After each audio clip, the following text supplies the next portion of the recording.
got word of the video that had been released. I don't know the details of the confirmations, but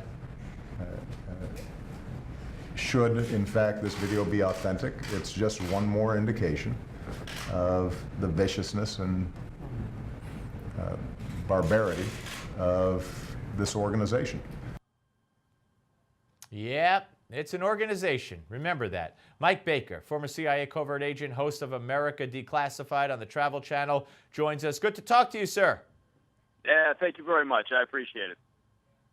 Always good to talk to you. All right, so, you know, when you hear the president react to that horrific video, calling them an organization and saying it's just another example, I mean, this was this not, should he not reacted as if this was one of our own pilots since he was in our coalition? Should there not have been passion, anger, ultimatums, something?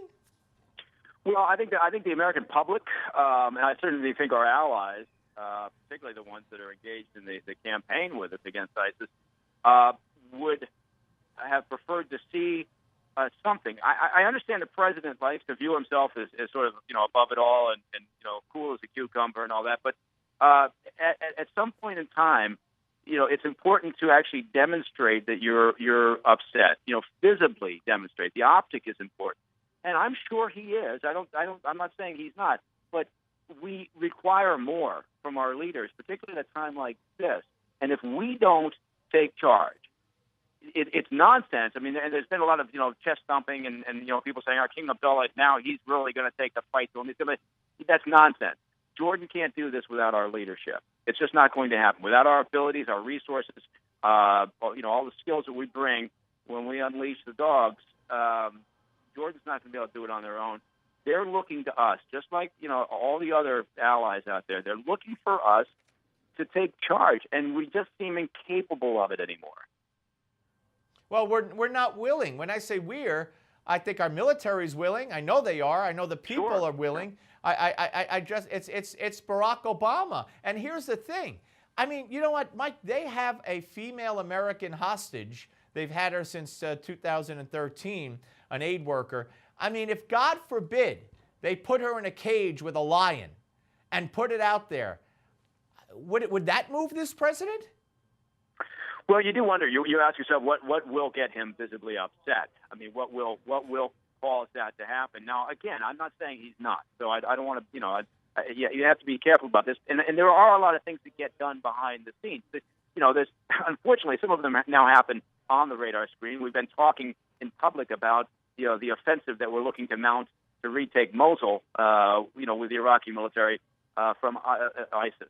You know, now I don't think we necessarily need to be talking about that in public, but my point being is that there are things that are being done, but it's not sufficient. We need to understand. I agree with you. The military does, but if we wait for that happy day when our Arab, you know, nations out there that are allied with us to do it themselves, or to be trained sufficiently to do it themselves, we're going to be waiting a very long time, and ultimately we're still going to have to engage, get in the fight to solve the problem, and it's going to cost us more down the road than if we engage sooner.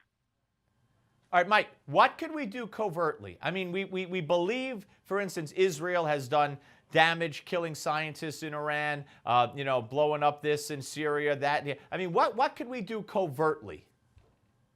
Well, we can you take actionable intelligence gathered, whether it's gathered through working with our liaison partners, you know, Jordanian service, good example of that, the Saudis, others.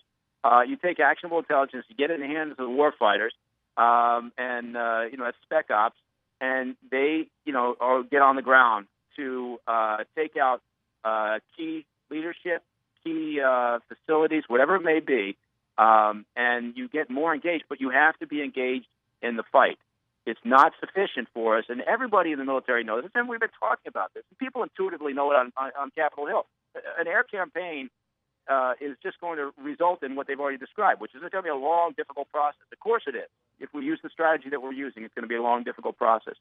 You don't have to commit the full strength and weight of the U.S. military for years and years to resolve this crisis. We're capable of defeating ISIS. We're capable of doing that. We don't want to stay a nation build, and that was our problem with Iraq and Afghanistan and why people are so fatigued now. But we're certainly capable of taking out ISIS if we put our minds to it. Well, we just want to contain them and eventually destroy them, like in 30 years from now. That's, we that's want the to president's degrade them plan, and I guess. eventually destroy them. Yeah, right, you're right. Right. Hey, Mike, are you back on with America Declassified?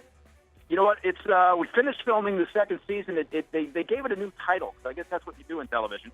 It will still be on the Travel Channel. It just will be coming under a new title called World Access, and it should be hitting the airwaves pretty soon. I don't have an exact start date. Gotta go. Well, we'll look for World Access. Mike Baker, thank you, sir. Jonathan Gilliam is next.